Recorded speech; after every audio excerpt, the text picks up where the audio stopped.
Almost a year ago now, I've made a holder for clay portraits. It was made in a way which saves clay and is more lightweight in case your portrait has to be moved in the studio or generally room quite often. If you have experience with sculpting and making portraits, you have probably often thought how you may try to save clay. What's the ideal way of making a good holder?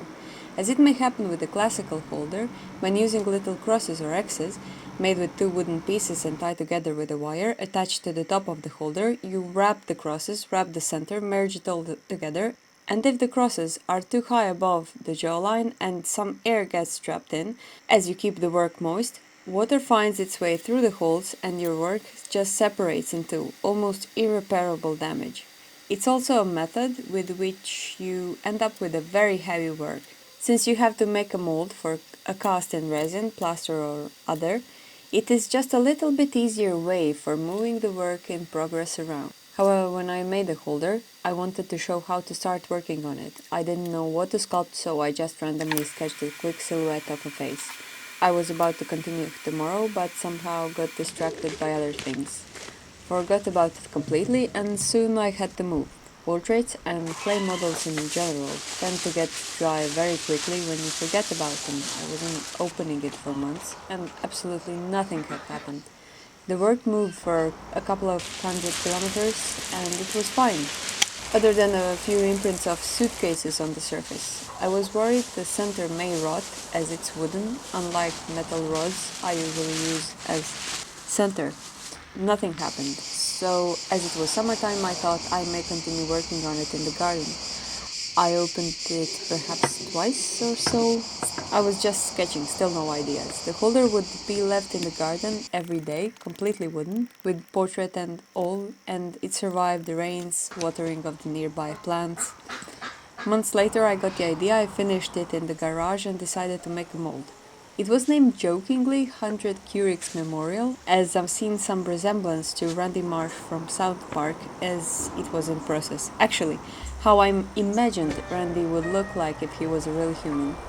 Aside from the fact that he's portrayed so human in the series, with all the flaws, passions and weaknesses of a real man, as I was carrying on waywardly towards making a Randy out of it, I wanted to make it as a face you see through a dream, blurry impressionist. It could flash you as a Randy. It could flash you as someone you know, a monument for the one who overthrew Bono. Plaster mold making process is more or less the same just as the preparations. You may see more in my older videos, or the ones linked in the end. I made a line which will separate the front part of the mold and the back part of the mold. Back part is always more, so it can go off easily as you may dig out the rest from the front part. Take it off the holder and take out all the leftover clay. As I will be applying plaster, I will be cleaning them at all times so they are visible, so I can get the dividers out easily when the plaster is dry and cold, remove everything within minutes. I usually make a mold with 2 to 3 layers for the portrait. First layer is a little less dense, as it has to take in all the details. Lines, fingerprints, everything exactly as it is. I kind of accidentally mixed up too much plaster for the first layer. I didn't want to spill the extra water for no good reason, and I just went with it. I spent about 2 to 2.5 kilograms of plaster for the making of the mold, but if it's your first time, don't be afraid to spend 2 kilograms to cover all the areas equally. This what I mixed for the first layer was enough for me to make the entire mold. I would otherwise make tiny breaks for a sip of coffee and such, as well as to make some space on my SD card for the rest of the process, but as I did it from one take, the end result is what I had done with it. However, not all plasters need the same time to harden, so I had to work quite fast when I noticed its thickening. In the beginning you go slowly, just spilling some drops to take the details while it's very liquidy. Later it's all about getting equal thickness on the entire portrait and smearing the thick paste.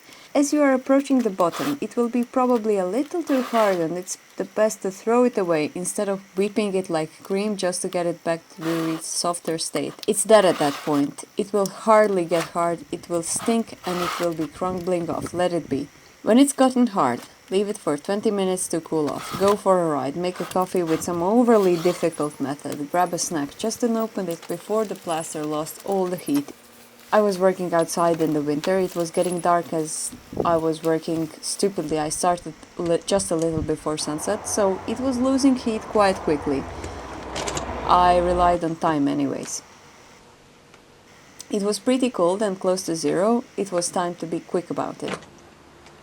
I cleaned the pot for dividers I made from soda cans. I took them out. I stabbed the portrait through those pathways with spatulas and straight carving knives. Wiggled them a little and separated the front and the back part.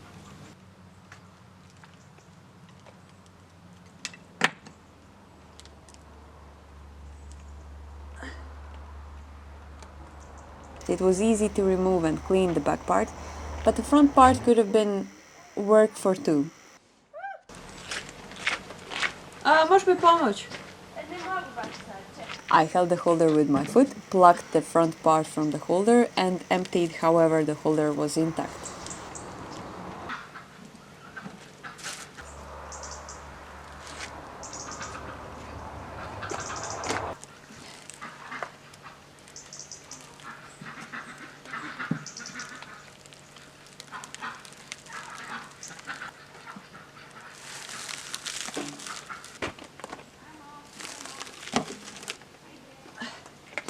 I believe I'll use it many times again.